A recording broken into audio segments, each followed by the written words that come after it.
95 news బులెటిన్లో ముందుగా headlines.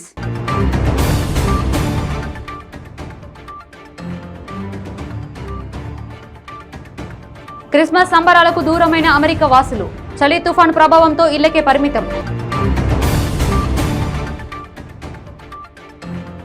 భారత్తో కలిసి పనిచేసేందుకు సిద్ధంగా ఉన్నట్టు ప్రకటించిన చైనా. 2 దేశాలు దౌత్య సైనిక మార్గాల్లో సంప్రదింపులు చేసుకుంటున్నాయని వెల్లడి.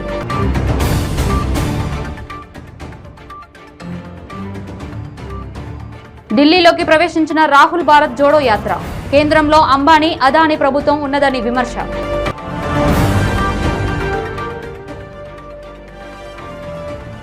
నూతన సంవత్సరం సందర్భంగా విమాన ప్రయాణికులకు బంపర్ ఆఫర్. చౌక ధరలకే టికెట్లను ఆఫర్ చేస్తున్న ఎయిర్లైన్స్ కంపెనీలు. ఇక డీటెయిల్స్ చూద్దాం. అమెరికాలోని చాలా ప్రాంతాల్లో ప్రజలకు ఈ ఏడాది క్రిస్మస్ సంబరాలు దూరమయ్యాయి. తీవ్ర తుఫాను, బాంబ్ సైక్లోన్ కారణంగా ఇప్పటికీ 17 మంది ప్రాణాలు కోల్పోయారు. బలమైన గాలులు కారణంగా విద్యుత్ లైన్లు దెబ్బతినడంతో కోట్లాది మందికి విద్యుత్ సరఫరా నిలిచిపోయి చీకట్లలో మగ్గాల్సిన పరిస్థితి ఎదురైంది. సహాయక పునరుద్ధరణ చర్యలకు ప్రతికూల వాతావరణం అవరోధంగా మారింది. ఉష్ణోగ్రతలు -45 డిగ్రీల వరకు పలు ప్రాంతాల్లో, -37 డిగ్రీలు కొన్ని ప్రాంతాల్లో నమోదవుతున్నాయి. టెన్నెసీ, వాషింగ్టన్ డీసీల్లో -9 డిగ్రీలుగా ఉష్ణోగ్రతలు ఉన్నాయి. తీవ్ర ప్రతికూల వాతావరణంలో ప్రజలు పర్యటనలు, వేడుకలు రద్దు చేసుకుని ఇంటికే పరిమితమయ్యారు. ముఖ్యంగా శీతాకాలంలో బలమైన తుఫాను రాక అక్కడ జనజీవనాన్ని స్తంభింపజేసింది. విమాన సర్వీసులను రద్దు చేయడంతో వేలాది మంది ప్రయాణికులు విమానాశ్రయాల్లోనే చిక్కుకుపోయారు. కొన్ని దశాబ్దాల్లోనే అత్యంత దారుణమైన తుఫానుగా దీన్ని పేర్కొంటున్నారు. దేశవ్యాప్తంగా 24 కోట్ల మంది వాతావరణంపై హెచ్చరికలు జారీ అయ్యాయి. గడ్డకట్టే ఉష్ణోగ్రతలు నెలకొనడంతో పోలీసులు స్టేషన్లో, లైబ్రరీల్లో వార్మింగ్ సెంటర్లను తెరిచారు.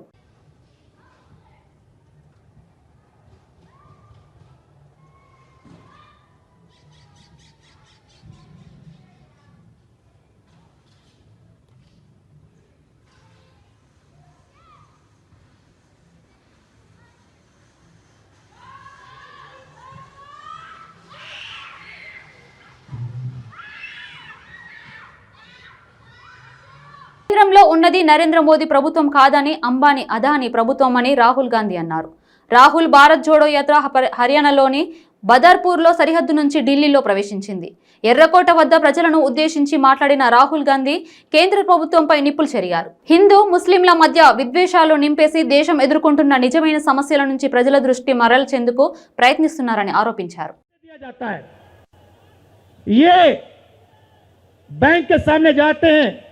इनको धकेल के निकाल दिया जाता है, राइट? अब क्या? ठीक है, बैंक का पैसा नहीं दिया तब भी मान ली बात, मगर फिर क्या किया? फिर प्रधानमंत्री ने नोटबंदी की और प्रधानमंत्री ने गलत जीएसटी लागू की. भाई और बहनों, ये पॉलिसी नहीं है, ये हथियार हैं. छोटे व्यापारियों को, स्मॉल और मीडियम बिजनेस वालों को और किसानों को मारने के हथियार हैं ये. और जब इन्होंने ये काम किया तो देश के जो युवा हैं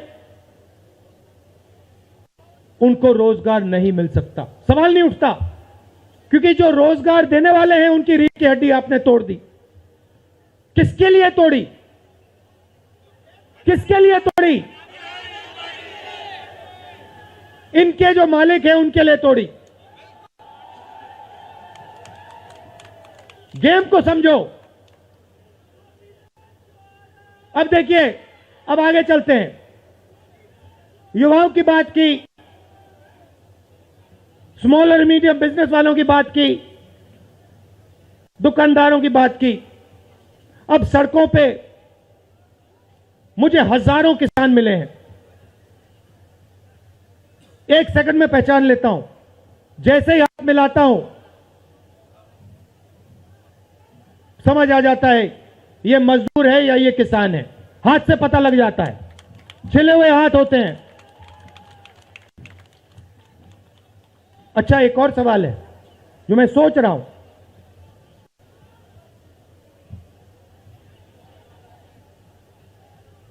प्रेस वाले ने मुझे पूछा क्या आपको ठंड नहीं लगती? और मैंने सोचा ये मुझसे पूछ रहे हैं। నూతన సంవత్సరం సందర్భంగా ఎయిర్లైన్స్ కంపెనీలు విమానాశ్రయ ప్రయాణికులకు చౌక ధరలకే టికెట్లను ఆఫర్ చేస్తున్నాయి. మార్కెట్ వాటా పరంగా మొదటి స్థానంలో ఉన్న ఇండిగో ఎయిర్లైన్స్ విదేశీ విమాన సర్వీసులు టికెట్లపై ఆఫర్లను ప్రకటించింది. ఆఫర్లతో కూడిన డిస్కౌంట్ సేల్ నేటి వరకే అమల్లో ఉంటుంది. 2023 సంవత్సరం ఆగమనం సందర్భంగా 2023కే ఒక్కో టికెట్ను ఇండిగో అందిస్తుంది. దేశీ విమాన సర్వీసులో టికెట్లను 2023 రూపాయలకు, విదేశీ సర్వీసుల్లో టికెట్లను 4999 నుంచి అందిస్తుంది. ఈ డిస్కౌంట్ సేల్లో భాగంగా 2023 జనవరి 15 నుంచి 2023 ఏప్రిల్ 14 మధ్య ప్రయాణాలపై ఆఫర్లను వినియోగించుకోవచ్చు. ఎయిర్ ఏషియా ఇండియా సైతం న్యూ ఇయర్ డీల్స్ ఆఫర్ చేస్తుంది. బెంగళూరు, కోచి తదితర మార్గాల్లో 1497కే టికెట్లను విక్రయిస్తుంది. డిసెంబర్ 25వ తేదీ వరకు చేసుకునే బుకింగ్లపైనే ఆఫర్లు అందుబాటులో ఉన్నాయి. 2023 జనవరి 15 నుంచి 2023 ఏప్రిల్ 14 మధ్య ప్రయాణ టికెట్లపై ఈ ఆఫర్లు పొందొచ్చు. Air Asia portal, mobile app, ఇతర బుకింగ్ సైట్లలో బుకింగ్లపై ఈ ఆఫర్లను సొంతం చేసుకోవచ్చని సంస్థ తెలిపింది.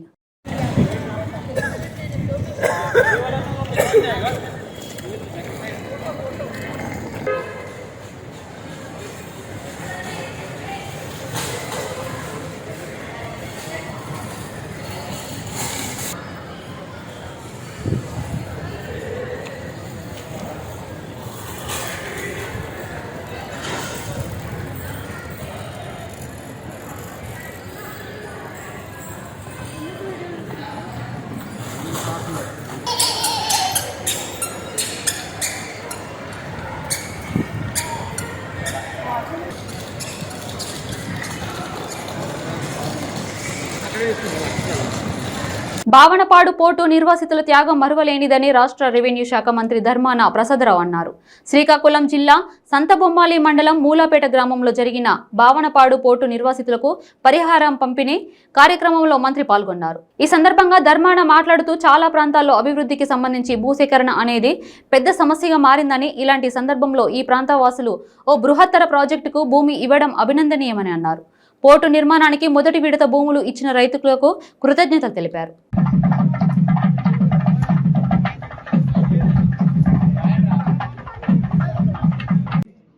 ప్రతి సీన్ కూడా క్లైమాక్స్ లా ఉంటుంది, మీకు అందరికి తెలిసి. ఇదే వేదిక మీద మరి ఎన్నిసార్లు మనం గుద్దులాడుకున్నామో కూడా మీకు అందరికి తెలుసు. ఏదో గుద్దులాడుకున్నామని అనుకునే కంటే కూడా మీ ఆవేదన, ప్రజలు మీకు సంధించేటటువంటి ప్రశ్నలు మీరు మాట్లాడుతారు. ప్రభుత్వ ప్రతినిధులుగా మేము ప్రభుత్వం దృష్టిలోకి, ముఖ్యమంత్రి గారి దృష్టిలోకి తీసుకునేందుకు మా బాధ్యత.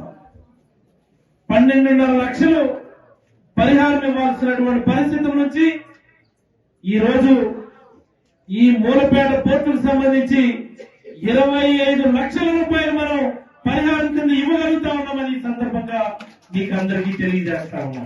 మీరు గతంలో ఎన్నడూ జరగలేదు, మరి రాబోయే రోజుల్లో కూడా ఇంత పరిహారం ఇవ్వగలం అనేది కూడా నేను చెప్పలేను. ఓన్లీ మూలపేట వాళ్ళకే ఇది సాధ్యపడింది. ఎందుకంటే మన అదృష్టశాత్తు మన జిల్లాలో రెవెన్యూ మంత్రి గారు ఉండడం, మరి మీ పక్క గ్రామస్తుడు అయినటువంటి నేను కూడా మంత్రివర్గంలో ఉండడం, మరి ముఖ్యంగా మీ ఇన్ఛార్జ్, మీ ఎమ్మెల్సీ ముఖ్యమంత్రి గారికి అత్యంత సన్నిహితుడు కావడం మూలపేట గ్రామస్తులకు బాగా కలిసి వచ్చిందని ఈ సందర్భంగా మరొకమారు తెలియజేసుకుంటాం. కరోనా వేరియంట్ తో గన్నవరం విమానాశ్రయంలో ఎయిర్పోర్ట్ అధికారులు అప్రమత్తమయ్యారు.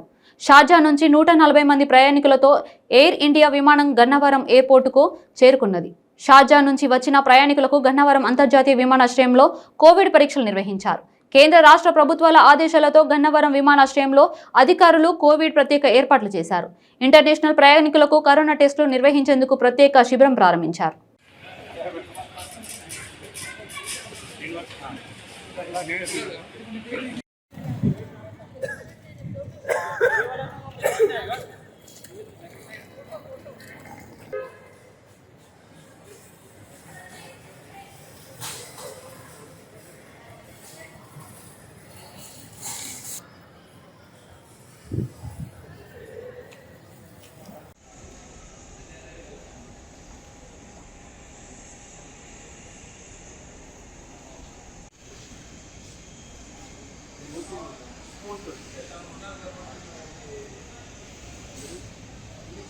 ప్రపంచ దేశాలను కరోనా మరోసారి వణికిస్తున్న సంగతి తెలిసిందే. అయితే 4th వేవ్ పై ప్రభుత్వం అప్రమత్తంగా ఉందని, ఎవరు ఆందోళన చెందాల్సిన అవసరం లేదని తెలంగాణ హెల్త్ డైరెక్టర్ శ్రీనివాసరావు చెప్పారు. వైద్య ఆరోగ్య శాఖ అన్ని జాగ్రత్తలు తీసుకుంటుందని తెలిపారు. కోవిడ్ టెస్టులను పెంచామని తెలిపారు. ఇప్పటికే రాష్ట్రంలో 100% వ్యాక్సినేషన్ పూర్తయిందని చెప్పారు. మరోసారి కరోనా ప్రభావం పెరిగే అవకాశం లేదని, అయినప్పటికీ అందరూ పూర్తి జాగ్రత్తలు పాటించాలని సూచించారు. గుంపులుగా ఉన్నప్పుడు మాస్క్ ధరించాలని చెప్పారు. కరోనా లక్షణాలు కనిపిస్తే టెస్ట్ చేయించుకోవాలని సూచించారు. యాదాద్రి శ్రీ స్వయంభూ శ్రీ లక్ష్మీనరసింహస్వామి వారిని దర్శించుకోవటం ఆలయంని పునర్నిర్మించిన తర్వాత రెండవసారి. ఎందుకంటే శ్రీ స్వయంభూ శ్రీ లక్ష్మీనరసింహస్వామి మా కులదైవం. అండ్ ముఖ్యంగా ఈరోజు మా కూతురు ఇంకా అల్లుడు వారి మొదటి వివాహ వార్షికోత్సవం. ఆ సందర్భంగా లక్ష్మీ నరసింహ వారిని ప్రార్థించి మా కుటుంబం మీద, మా అమ్మాయి వాళ్ళ మీద వారి ఆశీస్సులు సింపజేయాలని చెప్పేసి పెట్టుకోవడం జరిగింది. అండ్ దాంతోపాటు ముఖ్యంగా మనకి మళ్ళీ ఒక 4th వేవ్ రూపంలో కరోనా వస్తుందనే వార్తల నేపథ్యంలో దీనిలో భాగంగా తెలంగాణ రాష్ట్ర ప్రభుత్వం కూడా పూర్తి అప్రమత్తం అవడం జరిగింది. గవర్నర్ ముఖ్యమంత్రి గారి డైరెక్షన్స్ ప్రకారం మా వైద్య ఆరోగ్య శాఖ మంత్రి గారు హరీష్ రావు గారు నిన్ననే దీనికి సంబంధించి డీటెయిల్గా రివ్యూ చేయడం జరిగింది.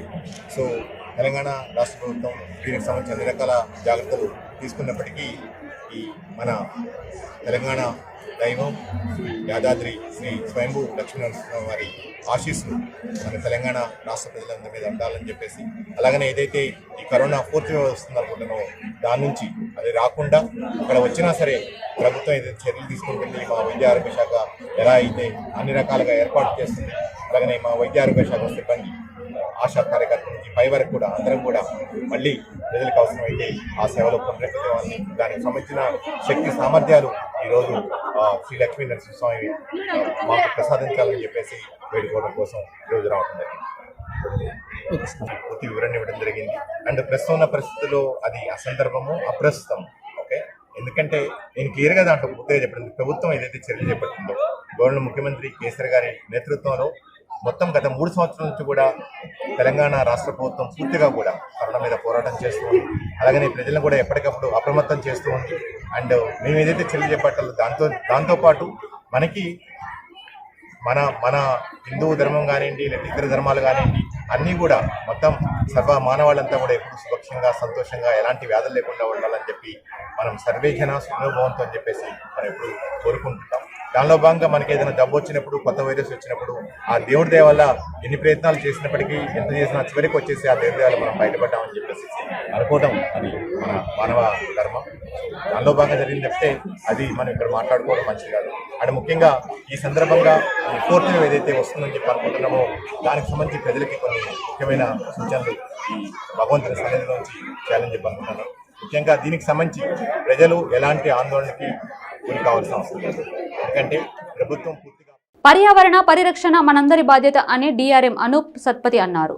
Visakha east point rest house నుండి కోస్టల్ బ్యాటరీ వరకు సైకోథ్లాన్ నిర్వహించారు. హరిత కార్యక్రమాలను ప్రోత్సహించడం, సింగిల్ యూస్ ప్లాస్టిక్ పై నిషేధం, ఫిట్నెస్ స్వచ్ఛ భారత్ నినాదమని అన్నారు. ప్రజలు సింగిల్ యూస్ ప్లాస్టిక్ స్వచ్ఛందంగా వినియోగించడం మానుకోవాలని ఈ సందర్భంగా ఆయన కోరారు.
జగిత్యాల జిల్లా రాయకల్ మండల్ ఆలూరు గ్రామానికి చెందిన ప్రేమ్ కుమార్ మరియు వారి అనుచరులు జగిత్యాల ఎమ్మెల్యే క్వార్టర్స్ లో బీఆర్ఎస్ పార్టీలోని చేరగా Jagtial MLA doctor Sanjay Kumar BRS party కండువా కప్పి పార్టీలోకి ఆహ్వానించారు.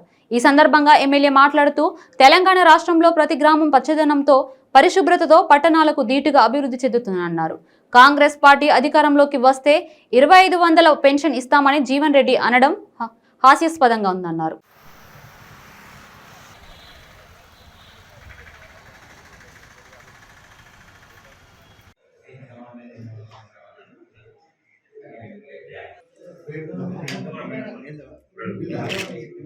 సార్ ఇక్కడ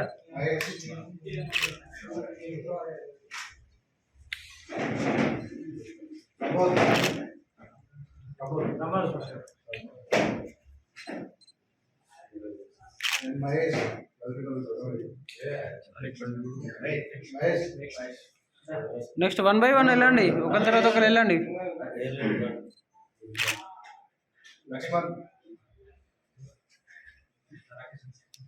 ఈరోజు ఆలూరు గ్రామం నుంచి యువత అట్లనే ప్రసంగ పెట్టిన అభిమాన వారు అందరూ కూడా ఆ గ్రామ సర్పంచ్, ఎంపీటీసీ గారు, మాజీ ఎంపీటీసీ గారు, మా అన్న కేసీఆర్ చైర్మన్, యువ నాయకులు గంగాధర్ బాబు, మిగతా అందరి సమక్షంలో ఈరోజు యువత పెద్దలు పార్టీలో చేరే సందర్భంలో స్వాగతం సుస్వాగతం తెలియజేస్తున్నా.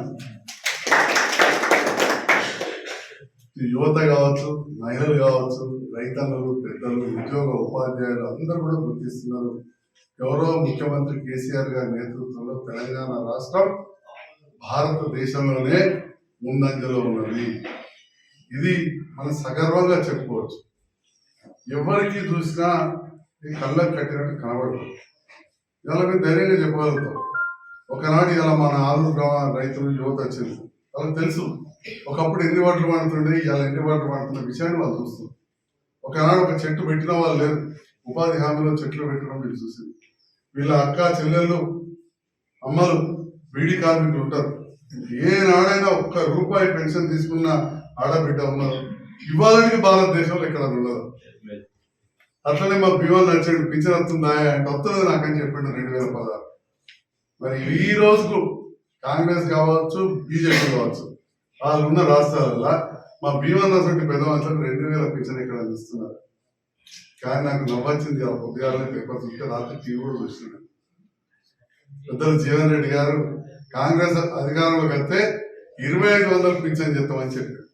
అరే 200 పింఛన్ పురా ఇయ్యలేని వాళ్ళు ఇప్పటికీ పక్కనే ఛత్తీస్గఢ్ లో కాంగ్రెస్ పార్టీ దీన్నే ఆడ 600 ఇస్తలేరు, వీడు 2500 ఇస్తారు. ఇవాళ అన్ని పేపర్లలో వచ్చింది మేము అధికారంలోకి వస్తే 2500.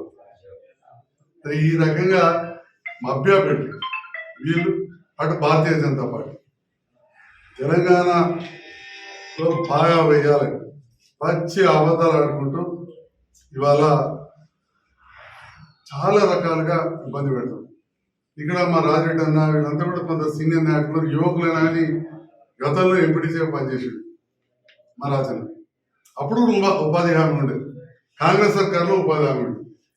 ఏదో కందకల్లా వచ్చారు తప్ప ఏదన్నా 1000 చెట్లు పెట్టిన రోజులు ఇవాళ ఈత చెట్లకి వెళ్ళి పెడితే నీడనిచ్చే చెట్లు, పల్లెనిచ్చే చెట్లు ఉపాధి హామీలో పెడతాం.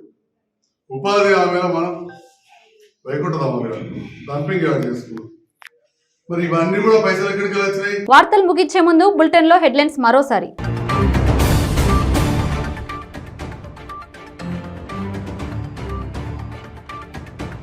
క్రిస్మస్ సంబరాలకు దూరమైన అమెరికా వాసులు, చలి తుఫాను ప్రభావంతో ఇళ్లకే పరిమితం. భారత్తో కలిసి పనిచేసేందుకు సిద్ధంగా ఉన్నట్టు ప్రకటించిన చైనా. 2 దేశాలు దౌత్య సైనిక మార్గాల్లో సంప్రదింపులు చేసుకుంటున్నాయని వెల్లడి.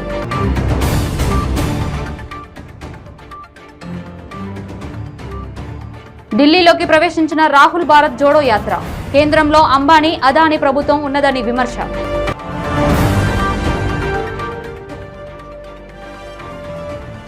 నూతన సంవత్సరం సందర్భంగా విమాన ప్రయాణికులకు బంపర్ ఆఫర్. చౌక ధరలకే టికెట్లను ఆఫర్ చేస్తున్న ఎయిర్లైన్స్ కంపెనీలు. ఇవి ఇప్పటివరకున్న అప్డేట్స్. మరిన్ని అప్డేట్స్ కోసం చూస్తూనే ఉండండి 95 న్యూస్.